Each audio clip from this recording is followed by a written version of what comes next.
भारत के रफाल लड़ाकू जेट किसी भी वक्त पाकिस्तान में घुसकर आतंकी हाफिज सईद जैसे आतंकियों का सफाया कर सकते हैं।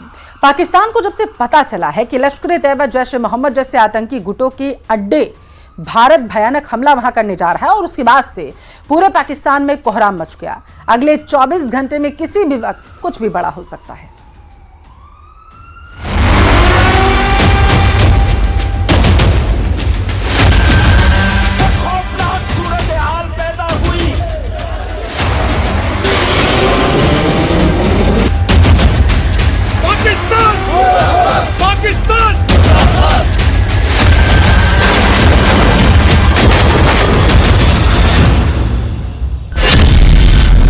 बंकर में छिपा हाफिज सईद, अमेरिका ने कहा मार दो। 22 अप्रैल को पहलगाम में हुआ पाकिस्तानी आतंकियों का हमला पाकिस्तान के लिए कोड़ में खाज की तरह साबित हो रहा है। भारत के इरादों को भांपते हुए अब अमेरिका के उपराष्ट्रपति जेडी वेंस ने खुलेआम एक इंटरव्यू में कहा कि भारत चुन चुन कर उन आतंकियों और उनके आकाओं को मारे जिन्होंने पहलगाम में 27 लोगों का नरसंहार किया।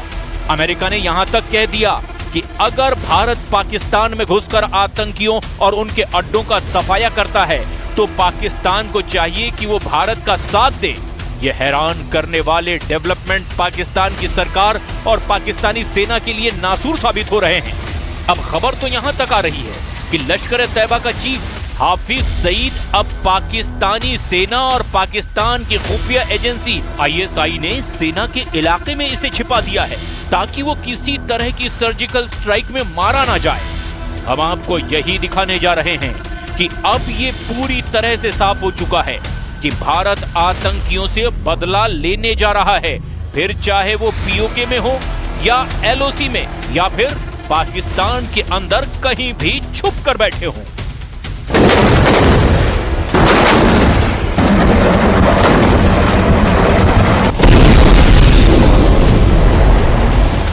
बेशक पहलगाम हमले की जिम्मेदारी TRF ने ली हो, लेकिन इस हमले का पूरा प्लान पाकिस्तान में लश्कर के हेडक्वार्टर में बनाया गया। जो खबरें आ रही है उनके मुताबिक भारतीय सेना पाकिस्तान के खिलाफ तैयारियों में जुटी हुई है। जब भी अटैक होगा इतना घातक होगा कि पाकिस्तान की सेना की नींव हिला देगा। इसी बीच ये खबर भी सामने आ रही है कि 26/11 हमले के मास्टरमाइंड लश्कर-ए-तैयबा चीफ हाफिज सईद की सुरक्षा और बढ़ा दी गई है। पाकिस्तान की आर्मी से उसे 3 लेवल की सुरक्षा मिल रही है। ऐसे में बड़ा सवाल यह है कि आखिर हाफिज पाकिस्तान के लिए इतना अहम कैसे हो गया जो उसे इतनी कड़ी सुरक्षा मुहैया कराई जा रही है। दरअसल पाकिस्तान की सेना को यह डर सता रहा है कि पहलगाम हमले के बदले के रूप में भारत का टारगेट हाफिज सईद हो सकता है। पाकिस्तान को अब भारतीय हमले का खौफ। 1000 पाकिस्तानी मदरसे बंद।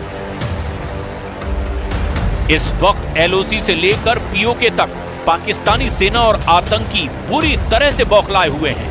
हालात ये हैं कि पाकिस्तानी सेना की 10वीं कोर LOC पर सैकड़ों टैंक लेकर पहुंच चुकी है, जबकि पाकिस्तान के जैश-ए-मोहम्मद और लश्कर-ए-तैयबा जैसे आतंकी संगठनों ने अपने अड्डों को पूरी तरह से खाली कर दिया है। जो जानकारी मिल रही है उसके मुताबिक पाकिस्तान में 1000 मदरसे बंद हो चुके हैं। सूत्रों से मिली जानकारी के मुताबिक पाकिस्तान ने POK में अगले 10 दिनों के लिए सभी मदरसे और धार्मिक आयोजन बंद कर दिए हैं। POK में मौजूद 1000 पाकिस्तानी मदरसों को बंद कर दिया गया है। पाकिस्तानी अधिकारी खुद मानकर चल रहे हैं कि भारतीय सेना यहां पर हमला कर सकती है। न्यूज एजेंसी रॉयटर्स के मुताबिक पाकिस्तानी अधिकारी हाफिज नाजिर अहमद ने माना है कि मदरसों को अस्थायी रूप से बंद कर दिया गया है। हाफिज सईद अक्सर पाकिस्तान में खुलेआम भीड़ के बीच अपने काफिले के साथ निकलता था। उसको पाकिस्तान की सेना और खुफिया एजेंसियां सुरक्षा देती हैं, लेकिन उन्हें पता था कि पहलगाम हमले के बाद हालात ऐसे होंगे कि किसी तरह की सुरक्षा काम नहीं आएगी। लिहाजा हाफिज सईद को अब आर्मी अफसरों की कॉलोनी में छिपा दिया गया है। हाफिज सईद को पाक आर्मी ने 3 बुलेट प्रूफ गाड़ियां दी हैं। हाफिज सईद की गाड़ी का ड्राइवर भी पाक आर्मी का रिटायर SSG पैरा कमांडो है। हाफिज का ड्राइवर शॉटगन और AK-47 और किटी पिस्तौल से पूरी तरह लैस है। लश्कर के ट्रेंड आतंकी कोड वर्ड में हाफिज सईद को तायाजी कहते हैं। वो ये न समझ ले कि हमारे 27 नागरिकों का जान लेकर ये लड़ाई जीते हो। मैं सभी आतंक फैलाने वालों को कहना चाहता हूं कि लड़ाई का अंत नहीं है, एक मकाम है। हर व्यक्ति को चुन चुन कर जवाब भी मिलेगा, जवाब भी लिया जाएगा। इधर दूसरी तरफ पाकिस्तानी सेना की पोस्ट ने नियंत्रण रेखा यानी कि लाइन ऑफ कंट्रोल के उस पार कुपवाड़ा, बारामूला, पुंछ, नौशेरा और जम्मू और कश्मीर केंद्र शासित प्रदेश के अखनूर क्षेत्रों के सामने बिना किसी उकसावे के छोटे हथियारों से लगातार 9 दिन से फायरिंग कर रहे हैं, जिसका जवाब भी भारतीय सेना दे रही है।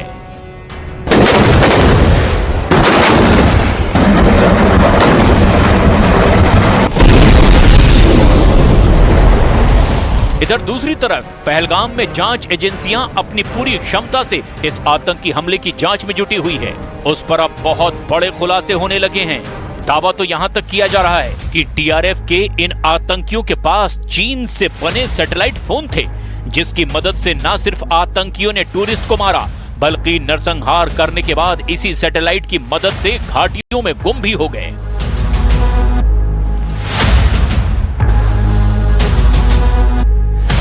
पहलगाम में हुए आतंकी हमले की जांच में कई खुलासे हुए हैं। NIA की जांच टीम इस बात पर ध्यान दे रही है कि आतंकी घाटी में कैसे घुसे और कैसे वहां से निकले भी। वो ये भी पता लगाने की कोशिश कर रहे हैं कि आतंकियों की किसने मदद की। NIA सूत्रों के मुताबिक आतंकी पहलगाम में हमला करने के लिए ड्रोन से हमले की रणनीति बना रहे थे, लेकिन वहां पर बड़ी संख्या में स्थानीय लोगों की मौजूदगी थी और इसी वजह से ड्रोन से हमला करने की रणनीति को टाल दिया गया और फिर सैटेलाइट फोन का आतंकी लगातार इस्तेमाल करते रहे। इसके अलावा भी सुरक्षित बचे लोगों और चश्मदीदों की गवाही ली जा रही है। कई बयान दर्ज किए गए हैं।